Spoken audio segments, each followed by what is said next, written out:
Today, we're going to bring a Ray router. This is a Wi-Fi 6. It's capable of handling any kind of gaming you have or streaming that you're going to require. Now, this one has a couple of things off the bat that it comes with. They give you an extra little small RJ45. It's not too long. The power cord itself, and including the instructions, they are very thorough, very simple to set up. Inside, you're going to find that you are going to have to download the application if you want to control more features out of your phone. So let's go ahead and take a look at the actual router itself. The router itself, it's not that heavy. It's all plastic based. You could fold out a couple of the antennas all over, and behind it, you're going to find an indentation so you can hang this on the wall, and rubber legs also to include it. Now, also, there's going to be plenty of ventilation underneath of it, so these intend to get hot or anything during gaming time or too much bandwidth.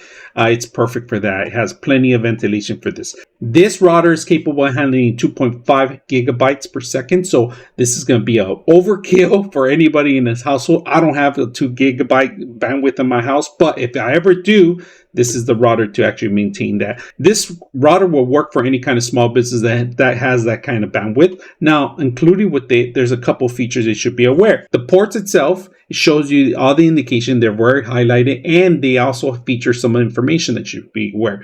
Now, here where it says gaming, this is going to be a dedicated bandwidth. So if you have a home that there's a lot of people streaming and playing games and other, this is the actual port that's going to maintain the same speeds. It's going to lower down everybody else when this one keeps it open. Not only that, it has ports open for VoIP and other gaming sources that you require too, and also streaming. If you ever purchase another ISP provider, you can always dual band on this one and combine it into one. It's very simple. You can do that through the instructions. If you forget the password or you want to do a factory reset, there's a reset button here, power cord here, and also your router, which your main ISP provider is going to be connected here. But if you have a secondary, and this is going to be a secondary router, it's recommended to connect in the second port. All right. You can control all the bandwidth on every single port. If you have certain people connected and you don't want them to go over the limit, this is a way you can do it within the application or the browser. We're going to connect it and take a look at a couple of features and do some testing here. All right, we're going to go ahead and set up. And then right now off the bat, when we set up the application,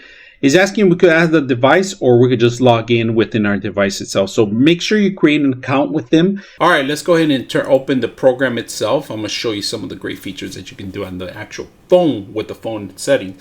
Now on the phone right now, we see the same thing that we just saw in our browser, pretty much our speeds, our testing and so forth, how many devices are connected and so forth. So right now we do have a desktop and we do have my phone connected, and you're seeing my phone as it is right now.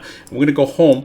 On scenarios, we're going to see a couple of things that you can do in here. And I like this because you could change the modes in here. So if you have to work from home, you could turn off and you could lower the bandwidth on everybody except for your machine. So you can make sure you're going to get those into those Zoom calls, into those calls that you need, very important for you, video conferencing and so forth. So that's where you have to control a lot of these parental guides. We're going to go in here. I'm going to agree to the services. Now it's asking us, who do you want to mess with? And this is pretty much where you come down and you go allow, you could block, you could schedule times and so forth. So right now we're not going to make any changes to that. We're going to go into the next setting, which is Game Turbo. And this is where who do you want to pick to make sure that it's enabled into that and that category. And this is something that's great. You could always add a pool of people. So if you're having a LAN party and you want to make sure everybody's getting the proper settings, this is where you come into. Now, health mode, this is a great thing because it tells you if you have issues with your network, of a distance of certain services have to be connected. So if you have cameras all over your house, what camera is going to be reaching to the system? So this is where you actually find all that information. We're going to go into Wi-Fi. This is where you enable certain connections to pop out and change the password on the systems, all right? So if you don't want to see plenty of a same name over the network, you can always change it to different categories yourself. So we're going to go back. And what I like to do is I like to do a test. In the test, you can actually do speed tests, and this is where we're going to do it. This is on a Wi-Fi connection, right? So my current version, my current network ISP is 500 by 500. So I'm running through my phone right now. I'm sitting maybe a couple of feet away from the actual router, and this is the actual speeds I'm getting through my phone right now on the Wi-Fi 6. Just remember that you are on Wi-Fi 6.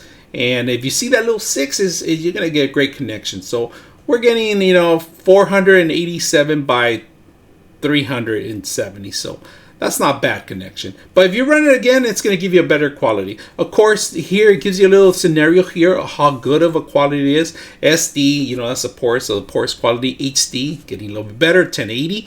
And then full HD, 4K, and then Blu-ray, which is a high definition. We could go, 8K, 4K, and so forth, right? So no need to delay in gaming. So we're going to run normal if you're going to be testing this out, which is a great, easy diagnostics out of your phone that you're getting. So your kids are complaining, you run something, this is it. Updates, reboots, diagnostics, speed tests, and LED light. If it's too bright for you, you can always turn off the LED lights from here. Scenarios. And then, of course, we got all the scenarios, we got the settings, and we have home, of course. And that's where you come in. Now, they have features in here that you go add and subtract, and you can even add more mesh to your network through your phone. Everything has to be through your phone or your browser.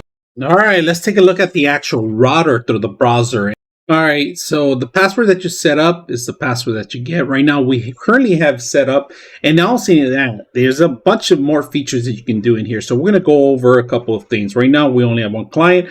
If I want to make this as a bridge to another system, you can do this through here. There's a couple other things that that you should be aware. If you change your IP, you got to make sure you're on the right IP. It has to be 192.168.110 dot whatever IP address is that your domain is. But most of the domains are different, all right? It depends on your actual network. Just be very aware if you're going to mesh two different routers, you got to make sure you're all on the same bandwidth so you can make sure that they're on the same IP so you can make some changes to there. Now, let's go ahead and check out client. On the client right now, we have one desktop that's connected right now, and it's telling you bandwidth, how much, and this is the current desktop that I am connected to. Let's go to the internet here. You see all the IP addresses and all the connections, the main DNS, which is in my secondary router that I have my primary router, which is probably acting like the DNS, of course. Wi-Fi connections. We got our Wi-Fi connections. You can change the password. It actually asks you which Wi-Fi is the one that you want to see, and pretty much all of them are on. The gaming one is the one that's it's not throttle, and that's fully open. Right now, we have it a DHCP connection, of course, but you can make this a fixed connection, okay, by dropping down and doing a static. It gives you all the information you should be aware. You can change the settings here. We have our LANs connection IP address. We got our IPTV, which we don't have an Ethernet cable connected to that. WAM connection. Block. This is in case you want to block certain things, and if you have children or certain IPs that you don't want people to go, you want to blacklist them. This is the perfect way. Radio frequency, this is where you have to change it, right? And there's two broadbands here. There's 2.4 and 5 hertz. Right now it's set to auto, so I don't want to be jumping from different domains, but I like to split them up because I do own a lot of cameras that actually hold the 2.4 hertz, and they need to be on that bandwidth. If you put a combination of combo where it automatically picks up, I have issues with that stuff. So I like to keep it separate. Just a little advice on that if you're going to set something like this. VPN. Now, this is more advanced if you have a virtual private network. This is if you want to set up your own domain, your own access, and you could actually access from another hotel and so forth. And here, and it's a little elaborate to set up, but if you're into the network and you're more advanced, is something that you might be aware that you can do here. Open IP and so forth. Alert, network check. You can start checking network, see if there's any flaws or any holes or any things that you should be aware. It's all checking out right here. So we're doing a test run on it, which is pretty good. It actually tells you if you open up some ports and you forgot to close them, your system will find them. You can always tell the system to automatically close them, or you have to manually do it. So that's another great thing about if that's only if you're more into changing IPs or changing ports, because either you're managing a web, a hosting, or something that you need to make changes on your VoIP, which I've had issues before where I had to make changes to my mesh. So if you guys can see the CPU on the actual system, it's about 1% right now, but if you have a lot of bandwidth, a lot of throttle and stuff, you'll start seeing getting picked up, and then if you touch your router, it's going to start getting a little warm. But that's only if you have major traffic in here. If you have more, like if you're having a LAN party, a network party, or anything else, or you're having multiple Zoom calls, you're going to see a lot of this picking up right now. But right now it's idle. You're not going to see too much. All right, we're gonna test this out. I'm taking it out on the outside. I'm just not gonna show you my address or any license plates or anything like that. So we're gonna walk sideways. Sorry about that, guys. We'll walk maybe out here to test it out. It's my camera telling me there's something here. We're gonna test again. And right now, I'm probably the furthest away from my house here. And we're gonna test it out right here to see the test speeds. And right now, look at this. I'm not even near my house or any. There's like 10 walls between me and the router, and we're still getting connection. 500 down, and the uploading is where it slows down right now. But I'm impressed with the actual 500 down. That's very good. It's getting 500 by 40.